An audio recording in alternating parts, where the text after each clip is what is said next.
Hi, my name is Avijit.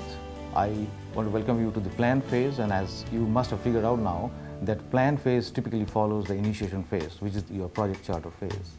Now, the plan phase is not really complicated if you understand and remember the 5 W's. Okay, the number 1 W that we're going to talk about is the what. What are the deliverables and the products that are coming out of the project, and what is the scope and the quality of that. The second one is when. When, of course, means the overall project timeline, but as a project manager, you need to understand that in between the project, there are going to be interim deliverables and interim products that will have a timeline. The third one is where. The where is basically, of course, a location. This can be a center project, it can be a corporate project, it can be a circle project, it can be a mix of two. You need to span that out.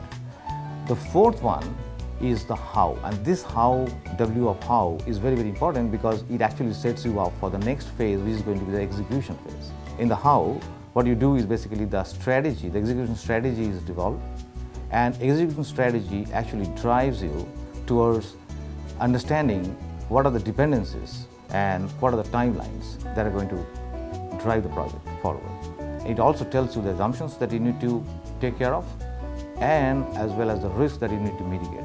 And the last W is the who, the roles and responsibilities of the various partners and stakeholders who are helping you in the project.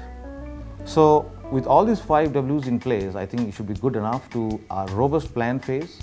Now, a lot of people tend to ask, how much of planning is required before I can jump into the execution phase? A small word of caution here and a small thumb rule.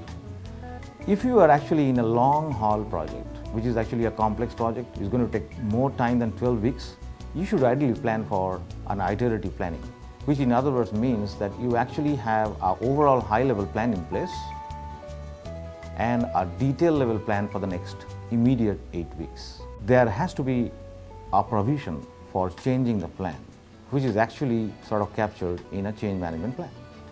Now, the change management plan, the PM, the project manager, has to consult with these stakeholders, and it might mean sponsors as well, to change the plan. So with all these things, the 5 W's, the iterative dynamic planning and the change control, you are well set for the plan phase, and you can now jump on to that execution phase, which you have been thinking about for a long time.